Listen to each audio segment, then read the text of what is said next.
Good morning, good afternoon, good evening, wherever you are. I'm Hussein Babu to take you through what really happened today. It was day of weigh-in between Savannah Marshall versus Franchon Crews-Dezurn. Remember, this fight is gonna happen tomorrow between Savannah Marshall versus Franchon Crews-Dezurn. Remember, Savannah lost her previous fight. That's in October when she faced Clarissa Shields. Today it was a weigh-in between Savannah Marshall and Franchon Crews-Dezurn.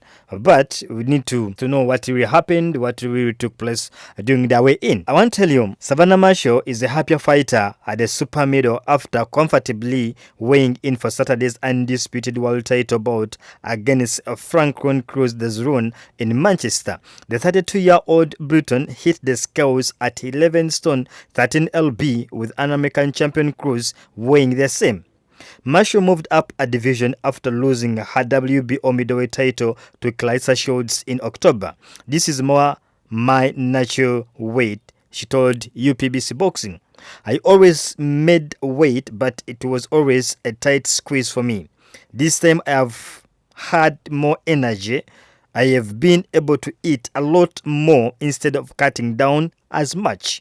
I am a little bigger and my body has had time to grow. I am happier fighter at super middleweight." Those are the words from Savannah Marshall during our weigh-in. Savannah Marshall was given a great reception and smiled in the face of Crews as the defending champion got up close and personal during the final face-off.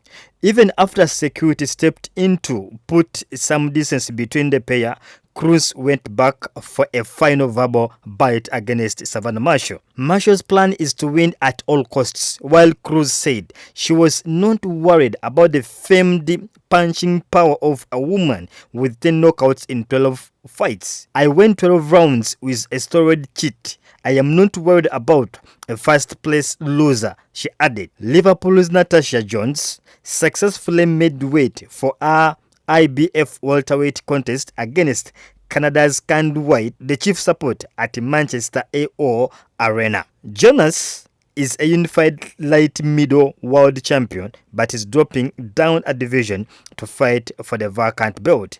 The 39-year-old cut a laxity finger as she weighed in at the same as her opponent, 10 stones 6 lb, as she aims to become a 2 world champion. Now, if you go to the analysis between Jonas and Marshall, aim trade over of success. Now, if you be analytical at this point, Jonas is a pioneer for women's boxing in the Britain. She has her doubters, though.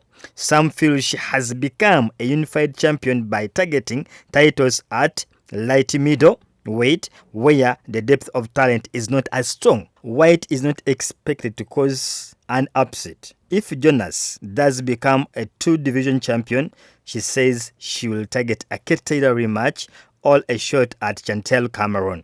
She is certainly deserving of another huge event and headline slot, and has spoken openly about how much defeat by Taylor in the pros and amateurs still sticks with her. In the main event, Marshall aims to take advantage over a remarkably privileged position of fighting in back-to-back undisputed fights despite defeat in her last outing. Now, the heated exchange between these fighters, we have to share about that because you have to know exactly what's happening and what's going to happen on that day or tomorrow. Crews says, "Has tried to alert Marshall this week, taunting her about Shields and suggesting all of her opponents have been handed to her. Time will tell whether the shouting match at the news conference or the long shadow of Shields will have an effect of Marshall. But the Hartlepool native can follow in the Chantel Cameron's illustrious footsteps by becoming England's second undisputed champion on Saturday. With Cameron's triumph over Taylor in Dublin, Sandy Ryan joined Nina Hughes and Terry Harper as world champions. Wins for Marshall and Jonas could bring to a closer what has been an astonishing 6 months of world championship success for British boxing fighters in 2023. So that's what's going to happen when it comes to boxing. I just have to tell you that when you tune to UPBC Boxing, you tend to understand what's happening in the world of boxing. This is UPBC Boxing, all the time with updates and informing you what's happening in the entire world of boxing. This is UPBC. Stay tuned.